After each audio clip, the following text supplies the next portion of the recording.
श्रीमते रामचन्द्राय नमः। श्रीसीतानाथसमारम्भां श्रीरामानन्दार्यमध्यमाम् अस्मदाचार्यपर्यन्तां वन्दे श्रीगुरुपरम्परां। वन्दं श्रीगुरुपदकमलाश्रितप्राणनाधार भक्तिज्ञानवैराग्यप्रद भवनिस्तारणहार। हरिशरणम। तो जैसा कि कल की कथा में हम लोग श्री महाराज जी के मित्रों के विषय में सुन रहे थे कि कुछ ऐसे महापुरुष थे अयोध्या जी में जिनको श्री महाराज जी अपना आदर्श मानते थे। जैसे श्री ब्रह्मचारी जी के विषय में हमने सुना, जो महाराष्ट्र से थे। कुछ ऐसे महापुरुष थे, कुछ नहीं बहुत से ऐसे महापुरुष थे और अभी भी हैं और आगे भी निश्चित रूप से होंगे, जो महाराज जी को अपना आदर्श मानते थे और महाराज जी से सब सलाह लेते थे। तो उनके विषय में हमने कुछ चरित्रों पर चर्चा की थी। तो हमने श्री विंदेश्वरी प्रसाद जी के विषय में चर्चा की, श्री भगीरथ राम ब्रह्मचारी जी के विषय में चर्चा की थी, इत्यादि प्रकार से। आज हमें थोड़ा आगे बढ़ना है। आज श्री गुरुदेव भगवान बताते हैं कि पूर्व पृष्ठों में हम कह चुके हैं कि श्री महाराज जी अपने गुरुदेव श्री सरपंच बाबा के साथ ही लक्ष्मण मंदिर गोवर्धन से अयोध्या आए थे। हमने पूरी कथा सुनी थी कि किस प्रकार श्री सरपंच बाबा परम पूज्य परम श्रद्धेय श्री रामचरण दास जी महाराज, जो कि हनुमानगढ़ी के सरपंच थे और बारंबार वे सरपंच ही नियुक्त हो रहे थे। हालांकि ऐसा प्रायः देखा नहीं जाता है, जो एक बार सरपंच बन जाता है वो दूसरी बार उनका बनना बड़ा कठिन है। पर महाराज जी के जो गुरुदेव भगवान थे, वे इतने समर्थ महापुरुष थे और सबको इतने प्रिय थे, सब इतना उनका आदर करते थे कि बारंबार उनको ही सरपंच चुनते थे। तो इसलिए उनका नाम ही सरपंच बाबा पड़ गया था। तो श्री सरपंच बाबा अयोध्या जी में रहते थे। प्रथम बार जब महाराज जी को उन्होंने देखा, महाराज जी ने आपको देखा, तो एक समर्थ गुरु ने एक समर्थ शिष्य को देखा और एक समर्थ शिष्य ने समर्थ गुरु को देखा। खूब सुंदर मिलन हुआ। ये सारी घटना हम सुन चुके हैं। हमने ये भी सुना था कि किस प्रकार श्री सरपंच बाबा के साथ श्री महाराज जी अयोध्या जी में आए थे। अब हमें थोड़ा आगे बढ़ना है। कपिल आश्रम गंगा सागर में किस प्रकार की कथा हुई वो हमें सुनना है। तो कहते हैं पूर्व पृष्ठों में हम लोग सुन चुके हैं महाराज जी अपने गुरुदेव के साथ ही अयोध्या जी आए। अयोध्या जी आने के थोड़े ही दिन बाद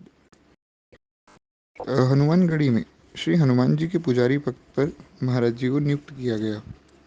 8 सितंबर और 1946 ईस्वी में 1946 में श्री महाराज जी को हनुमानगढ़ी का पुजारी नियुक्त किया गया। और आए थे शायद 44 में, हाँ नहीं 46 में ही आए थे और कुछ ही महीनों बाद जो है नियुक्ति हो गई थी। हमने पूरी कथा सुनी थी। तो कहते हैं इस दुर्लभ पद पर उनका आना सर्वथा जो है प्रयास रहित और अप्रत्याशित है।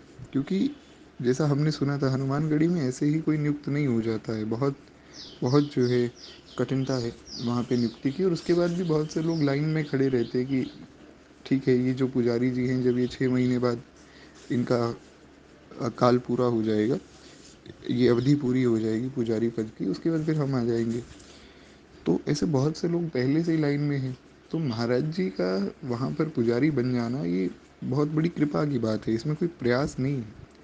जीव भगवान को पाले, उसमें जीव का कोई प्रयास नहीं है, भगवान की कृपा है। हम इतना कोई साधन कर ही नहीं सकते, या अंदर की बात बताऊं तो ऐसा कोई साधन है ही नहीं जिससे भगवान मिल जाए। भगवान तो अपनी कृपा से मिलते हैं। खैर, तो कहते हैं गढ़ी में जो है नवागंतुक साधु का प्राय कई महीने बाद ही जो है सीधा खुलता है। हनुमानगढ़ी की जो पारंपरिक संयोजित एवं विशाल संचालन व्यवस्था के अनुसार वहाँ के भंडार वितरण कक्ष के नए आए हुए साधु का जो है विधिवत परिगण होना सीधा खुलना कहलाता है। मतलब सरल शब्दों में अगर मैं आपको बताऊं, तो जो नए वहाँ पर साधु आते हैं ना हनुमानगढ़ी में रहने के लिए, उनका जो सीधा है वो कई महीनों बाद खुलता है। अब सीधा खुलना क्या होता है? जो विशाल वितरण कक्ष है हनुमानगढ़ी का, संचालन व्यवस्था है वहाँ पर, मतलब उनका परिगण होना, उसको सीधा खुलना कहते हैं। खैर, कहते हैं इसके बाद ही वे साधु वहाँ एक प्रारंभिक सदस्य समझा जाता है। मतलब इसके बाद उनको वहाँ का एक मेंबर समझा जाता है।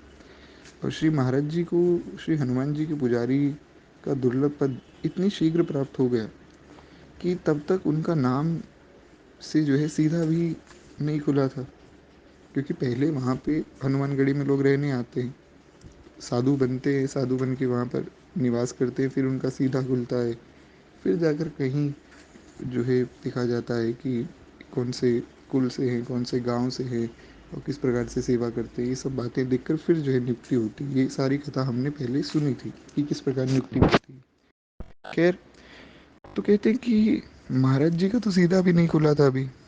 गढ़ी के इतिहास में ऐसी घटना विरल ही होंगी, शायद ही कोई ऐसी दूसरी घटना हुई हो। पश्चिम बंगाल का सुप्रसिद्ध गंगा सागर कपिल आश्रम तीर्थ भारतवर्ष के एक बहुचर्चित महत्वपूर्ण तीर्थों में से एक है। गंगा सागर के विषय में आप लोगों ने सुना भी होगा। गंगा सागर में लोग नहाने जाते, और गंगा सागर की बहुत विशेष महिमा भी है। गंगा जी और सागर मिलते हैं वहाँ पे, इसीलिए नाम भी गंगा सागर है। तो बड़ी विशेष महिमा हमारे यहाँ शास्त्रों में कही गई है। तो कहते हैं कि प्राचीन काल से ही गंगा सागर ने जो है, गंगा सागर के कपिल मंदिर की सेवा पूजा व्यवस्था हनुमानगढ़ी के अधिकार में चली आ रही है। तो गढ़ी के विधान अनुसार हनुमान जी के पुजारी पद पर नियुक्त साधु को 6 महीने का अपना सेवा काल पूरा करने के तत्काल पश्चात ही अग्रिम 6 महीने के लिए गंगा सागर जाकर कपिल भगवान की सेवा पूजा का दायित्व संभालना होता है। तो सरल सी बात इतनी है कि हनुमानगढ़ी की क्या व्यवस्था है, आप लोगों को शायद मैंने बताया भी था पहले।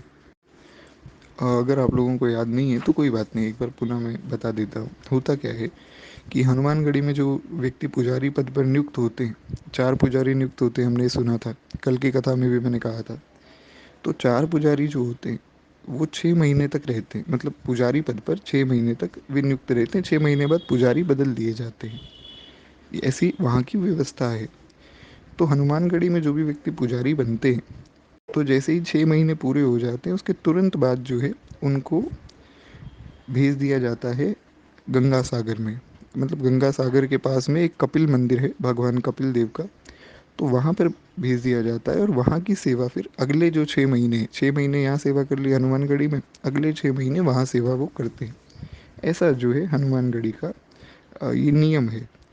श्री महाराज जी हनुमानगढ़ी के प्रथम बार सितंबर सन 1946 में तथा द्वितीय बार अपने गुरु भाई श्री परमेश्वर दास जी के स्थान पर सितंबर 1952 में हनुमानगढ़ी के पुजारी पद पर नियुक्त हुए। महाराज जी 2 बार नियुक्त हुए। एक बार की नियुक्ति तो हमने इतने दिन से हम सुन ही रहे हैं कि महाराज जी 1946 सितंबर में जो है नियुक्त हुए थे। एक बार और नियुक्त हुए थे बाद में, ये तो 1946 में हुए ना। उसके 6 साल बाद अपने गुरु भाई परमेश्वर दास जी के स्थान पर, महाराज जी के गुरु भाई श्री परमेश्वर दास जी शायद नियुक्त ना हो पाए हों, भगवान जाने क्या लीला थी, पर उनकी जगह फिर महाराज जी को नियुक्त किया गया था। तो महाराज जी 2 बार जो है पुजारी रह चुके हैं श्री हनुमानगढ़ी मंदिर में। अतएव गढ़ी की संरचना संचालन व्यवस्था के अनुसार आप जो है प्रथम बार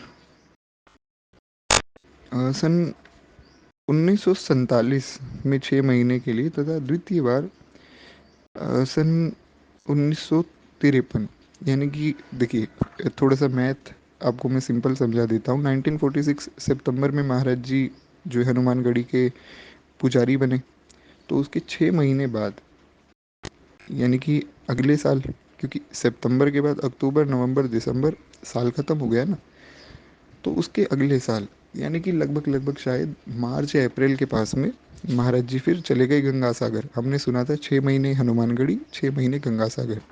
तो महाराज जी 6 महीने पहली बार जब नियुक्त हुए 1946 में, तब हनुमानगढ़ी में 6 महीने रहे, सितंबर से लेके मे बी फरवरी मार्च तक। और उसके बाद जो है फिर महाराज जी चले गए गंगा सागर में। तो ऐसे ही दूसरी बार जब महाराज जी नियुक्त हुए हनुमानगढ़ी के पुजारी पद पर 1952 में, उसके बाद फिर 1953 में महाराज जी चले गए गंगा सागर में कपिल देव भगवान के मंदिर में। तो आप समझ गए होंगे, बहुत ज़्यादा कुछ टिपिकल, बहुत ज़्यादा कुछ मुश्किल नहीं है इसमें। खैर, एक बार प्रेम से बोलिए भक्तवत्सल भगवान की जय। तो इस प्रकार हमने जो है ये सारी व्यवस्था समझ ली। कहते हैं तितिक्षा, सेवा और त्याग की जिस रहनी का जो है बाल्यकाल से ही दर्शन श्री महाराज जी के जीवन में होता है, वह कपिल मुनि आश्रम की उस एकांत तटस्थली पर आकर अनेकश उल्लसित हुआ। मतलब महाराज जी का हमने बाल्यकाल सुना कि महाराज जी बचपन से ही बड़े साधु स्वभाव के व्यक्ति थे। ऐसा नहीं कि जो है खेलने कूदने में, भागने दौड़ने में बहुत रुचि, एकदम शांत रहते थे, ना किसी पर गुस्सा करते, ना कोई ऐसा काम करते कि महाराज जी पर कोई गुस्सा करे। किसी को महाराज जी पर गुस्सा नहीं आता, सबसे प्रेम करते, सबका जो है आदर करते, सबका पालन करते, अपने से छोटे अपने से बड़े सबका पालन जैसे एक माता करती है। महाराज जी थे। मतलब महाराज जी का स्वभाव अभी भी वैसा ही है। श्री महाराज जी शरीर रूप में हमारे बीच नहीं है तो क्या हुआ, संत कभी मरते थोड़ी हैं, संत तो सदैव रहते हैं। तो महाराज जी का स्वभाव इतना सुंदर है कि कोई उनको उनसे द्वेष आदि कुछ कर ही नहीं सकता है। जैसे भगवान का स्वभाव वैसा ही महाराज जी का स्वभाव है।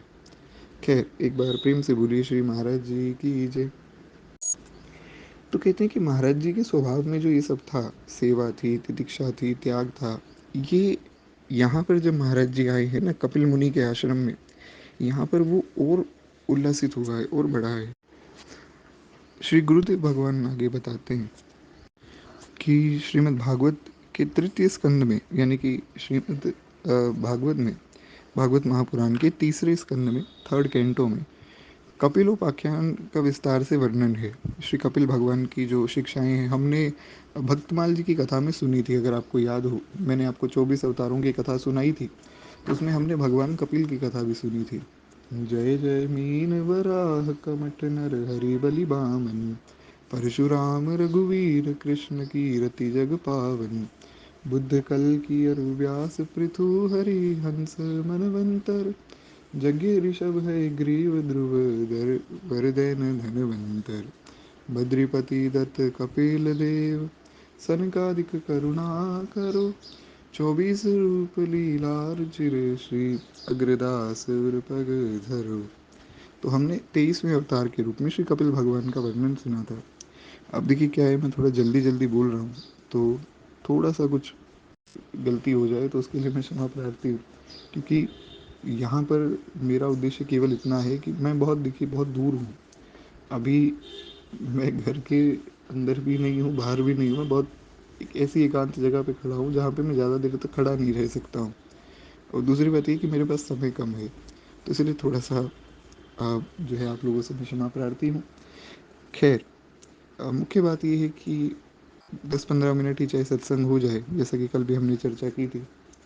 तो मेरा भाव ये है कि चलिए 15 मिनट ही सही, आप लोगों का एक फ्लो बना रहेगा। तो खैर, इसलिए हमने कपिलोपाख्यान का विस्तार वहाँ सुना था, आप लोगों को याद होगा। कपिल भगवान ने जो शिक्षाएं दी थी हमने वहाँ सुनी थी। कहते हैं इसके अंतर्गत अध्याय संख्या 25 से लेकर 33 तक, यानी कि श्रीमद् भागवत महापुराण का जो स्कंद है वो तीसरा है, यानी कि थर्ड कैंटो में अध्याय, अध्याय मतलब चैप्टर, जो लोग हिंदी में नहीं समझ पाते उनके लिए, तो अध्याय है 25वां, 25वें से लेकर 33वां, यानी कि 25th से लेकर 33rd अध्याय तक। ये जो 9 अध्याय हो गए ना, 25 से लेकर 33 तक, तो ये जो 9 अध्याय हैं श्री कपिल भगवान व माता देवहूति के संवाद के रूप में वर्णित है। ये सारी कथा हम पहले कपिल भगवान के चरित्र में सुन चुके हैं। कहते हैं श्री कपिल भगवान द्वारा माता देवहूति को दिया गया उपदेश अत्यंत सार गर्भित एवं ज्ञान गंभीर है। यानी कि जो उपदेश श्री कपिल भगवान ने अपनी माता देवहूति को दिया है, ये बड़ा सुंदर और बहुत विचार के साथ दिया है। ऐसा नहीं कि बहुत कुछ बोल दिया उन्होंने, बहुत कम बोला है, पर जितना बोला है वो बहुत ज़्यादा है उसमें। जैसे गागर में सागर भरना, वैसी बात। तो बहुत सार गर्भित है और बड़ा सुंदर है, क्योंकि इसमें बहुत सा ज्ञान है, बहुत सी सुंदर बातें ज्ञान के विषय में, आत्मा के विषय में, ये सब बातें हम सुन चुके हैं। अगर किसी ने नहीं सुनी है तो कोई बात नहीं है, आप यूट्यूब पे जो है वहाँ से, जहाँ हमने कपिल भगवान का चरित्र सुना था वहाँ से आप सुन सकते हैं। खैर, कहते गंगा सागर में निवास करने की जो अवधि में श्री महाराज जी कपिलोपाख्यान का नित्य पाठ किया करते थे। महाराज जी रोज कपिलोपाख्यान पढ़ते थे, क्योंकि कपिल भगवान के मंदिर में रहते थे। उनका जो है पाठ श्लोकों का मात्र उच्चारण ही नहीं था, कपिलोपाख्यान के सिद्धांत में जो है पूर्ण रूपेण प्रतिष्ठित थे। महाराज जी श्लोक भी पढ़ते थे, उसका अर्थ भी पढ़ते थे और उसका पालन भी करते थे। केवल पढ़ना ही नहीं, ऐसा नहीं कि बस श्लोक श्लोक पढ़ लिया, चलो हिंदी भी पढ़ लिया जो भावार्थ है, वो नहीं, महाराज जी पढ़ते भी थे और साथ के साथ उसका पालन भी करते थे। ये बहुत ज़रूरी बात है, क्योंकि अगर हम पालन ही नहीं कर रहे हैं, पढ़ते जा रहे हैं, तो उसका विशेष लाभ नहीं मिलता है। कहते कपिल उपदेश श्री महाराज जी के जीवन में आचार विचार एवं व्यवहार में सदैव मूर्तिमान रहा। वे जब भी श्रीमद् भागवत कथा कहते तो इस कपिलोपाख्यान का विशेष रूप से जो है निरूपण करते थे। श्री कपिल भगवान की कृपा का जो है विलक्षण संयोग ही था कि अंतिम क्षण में भी श्री महाराज जी ने भाव विवल होकर कपिलोपाख्यान का श्रवण करते हुए श्री युगल सरकार के नित्य कैंकर्य को प्राप्त किया। यानी कि जब महाराज जी अपने शरीर को त्याग रहे थे, तो उस समय भी श्री महाराज जी ने अंतिम समय में कपिलोपाख्यान ही सुना।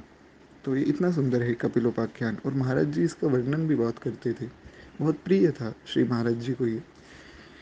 तो इस प्रकार से जो है महाराज जी की जो दिनचर्या गंगा सागर में थी, कुछ ऐसी थी। अब थोड़ा सा हम इसका और भी विस्तार सुनेंगे कल की कथा में, और कपिलोपाख्यान में जो कपिल भगवान ने उपदेश दिए हैं वो भी हम कल की कथा में सुनेंगे। अगर किसी व्यक्ति को ऐसा लग रहा हो ना कि हमने नहीं सुने थे या हम जुड़ नहीं पाए थे भक्तमाल जी की कथा में, कोई बात नहीं, कल हम यहाँ ही कुछ ना कुछ भाव जो है, अब देखिए पूरा तो अध्याय 25 से लेकर अध्याय 33 तक तो आप भी समझ सकते हैं, मैं यहाँ पर नहीं सुना सकता हूँ।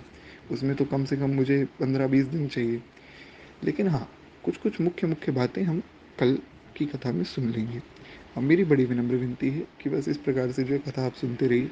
और एक बात का मैं थोड़ा सा आप लोगों को एक आइडिया दे दूँ कि देखिए ये कथा शायद मैं आपको रोज़ ना भेज सकूँ, शायद, क्योंकि मुझे खुद नहीं पता कि कैसी व्यवस्था ये है।